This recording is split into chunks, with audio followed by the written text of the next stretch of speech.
Jaal guutuu akkasumas itti aanaa aadaa waboo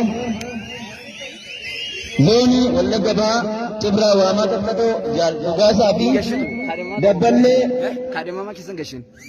waboo zoonii Wallagga Bahaa Cibraa Waamaa Qaxxatoo Jaal Fiiqii akkasumas Jaal Fandishee fi Jaal Olseeraa jaala keenya qalqaaliin gara kanatti dhufanii sagantaa dungoo qabsiisuu fi daabboo muruu nuuf geggeessuu jechuudha.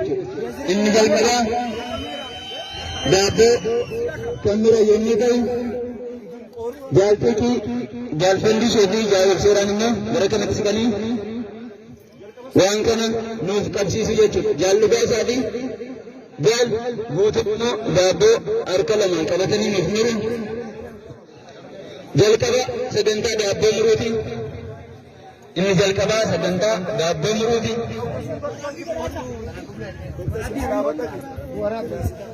Haamileen hin jiru. Haamileen hin jiru.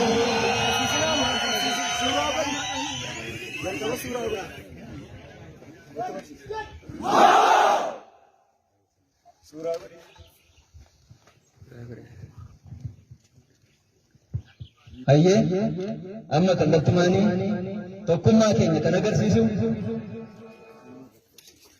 harka lamaan daabboo tokko muruudhaan tokkummaa keenya argisiisu isinitti agarsiisaa jiru. Haamilee hin jiru. Haamilee hin jiru. Kunoo ilaala akka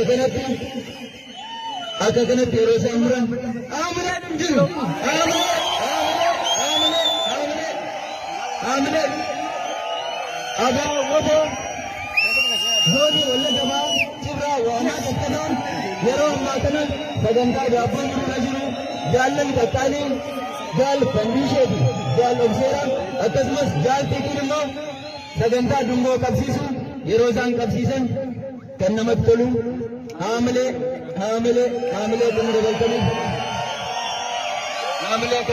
jenna. Jaallan keenya yeroo isaan tokkummaa isaanii agarsiisanidha. Guddaa galatoomaa. Isin jaallannaa, isin kabajnaa, nuu jiraadhaa. Isin jaallannaa, isin kabajnaa. DJ sirba.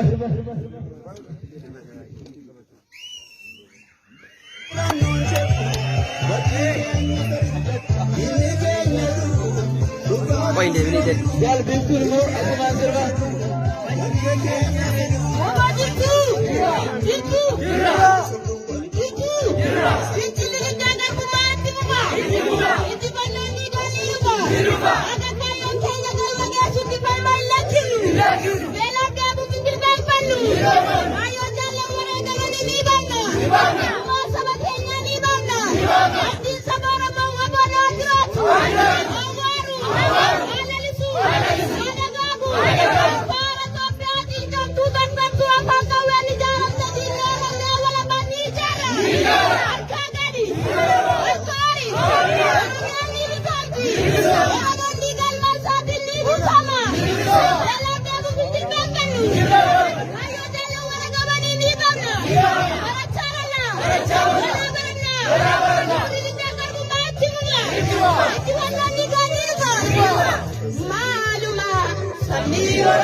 Maluma,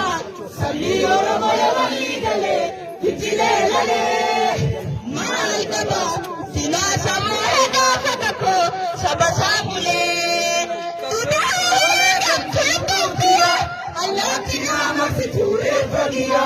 Tuutee awwalee gamtuu kumbiya allaatti nama fituuree fadiya. Ika kootii nama gaafamu oolii zumaani.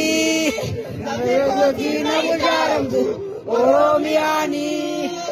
Ika kootii nama jaaramtu Oromiyaani. Namni kootii nama jaaramtu Oromiyaani.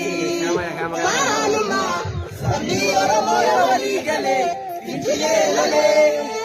Maal qaba sabaa sammuu gaafa tokko saba saamulee.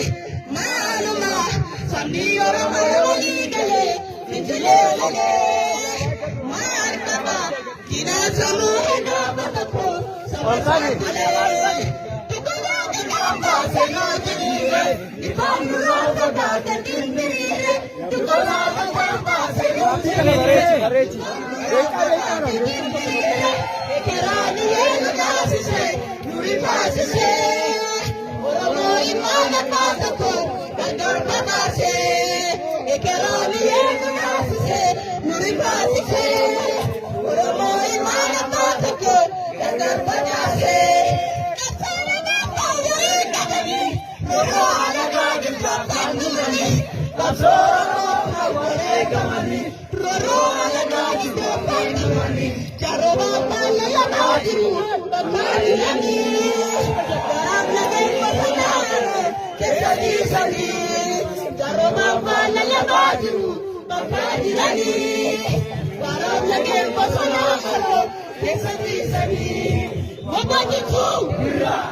Elemoo qilxuun itti dhukaa seeraa sagalee dhageessisa jechuudha.